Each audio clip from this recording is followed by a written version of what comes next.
আচ্ছা, আমি এই জিনিসটা বুঝি না যে এই জায়গাটায় এই যে গাড়িগুলা আছে, এই গাড়িগুলা মানে এভাবে করে পার্ক করে রেখে দেয়।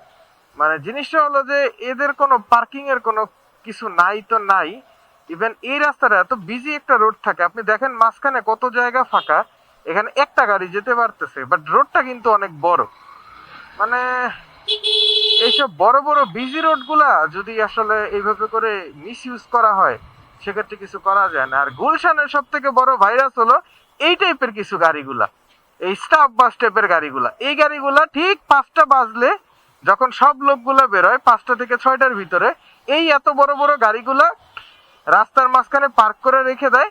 এন্ড লোকজনগুলো উঠতে থাকে। মানে এমন তো না যে তাদের, যাদের এত বড় বড় গাড়িগুলো আছে, এদের ফ্যাক্টরি প্রিমিসেসে জায়গা নাই, এমন না। ফ্যাক্টরি প্রিমিসেসে কিন্তু সবারই জায়গা আছে, কিন্তু তারা এগুলা ভিতরে রাখবে না, এগুলো বাইরে রেখে মানুষের ভোগান্তি সৃষ্টি করবে।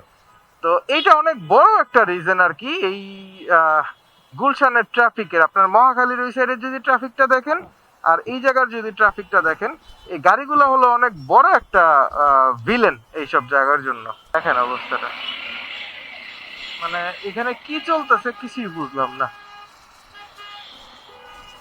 মানে স্টুপিডিটির একটা লিমিট থাকা দরকার। এতগুলা মানুষ পিছনে দাঁড়ায় আছে, আপনি দেখেন এতগুলা মানুষ এখানে দাঁড়ায় আছে, ওই পাশে এতগুলা মানুষ দাঁড়ায় আছে, আর এরা সুন্দর মতো ইয়া করে আছে।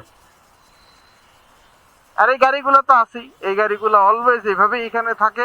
তো সাইড দিয়ে যে একজন যাবে, এই যে এবার খাম্বাতে লাগাই দিল, তো সাইড দিয়ে যে কোনো গাড়ি যাবে তার কোনো ওয়ে নাই।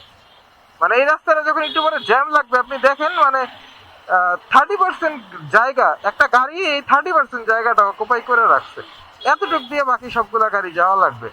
তো বাম দিক দিয়ে বাইক সিএনজি গুলো অ্যাটলিস্ট আগে চলে যেতে পারতো। না, জিনিসটা হলো যে যে ভাই পার্ক করবে অবশ্যই, গাড়ি থাকলে দেখা যায় যে আমাদের একটু এক্সকিউজ করা লাগে, পার্ক করা লাগে, কিন্তু তাই বলে এরকম বিজি রোডে তো না ভাই। আর একটা গাড়ি দেখা যায় যে একটা প্যাসেঞ্জার উঠবে, এরপরে বাকিগুলো আসুক, সবগুলো এক জায়গায় এইভাবে করে দাঁড়ায় থাকে।